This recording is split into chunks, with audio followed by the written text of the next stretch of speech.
پاکستان کی موجودہ صورتحال سے ہر کوئی مایوس ہو چکا ہے، جس پر وکلاء میدان میں آ گئے ہیں اور پشاور سے وکلاء تحریک شروع کر دی ہے۔ لطیف کوسہ کا یہ دبنگ بیان لازمی سنیں۔ وکلاء تحریک تو ہم نے شروع کر دی ہے، یہی تو آپ کو عرض کیا ہے کہ اگر اس طرح کے ڈریکونین میتھڈ یہ ختم نہ ہوئے، اگر اس طرح سے عوام پر جو مہنگائی کا بم پھینکا گیا ہے اور جس طرح سے ایک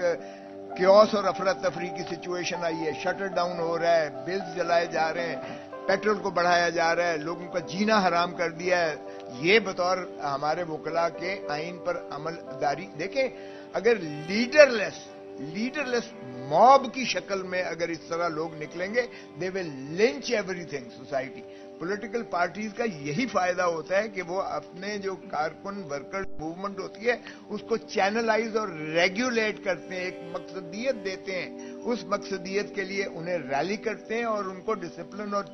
چینلائز کر کے ہارنس کرتے ہیں، اس میں سوسائٹی کا انٹیکٹ رہتا ہے اور مقصد بھی حل ہو جاتا ہے۔ جب موب نکلے گا تو وہ تو پھر تباہ کر دے گا، دکانیں لوٹیں گے، آپ کے گھروں کو، ہمارے گھروں کو، گاڑیوں کو، اللہ نہ کرے کہ وہ نوبت آئے۔ تو اس لیے ہم اس کو اس ایونچویلٹی کو روکنے کے لیے ہم نے یہ شروعات کر دی ہیں۔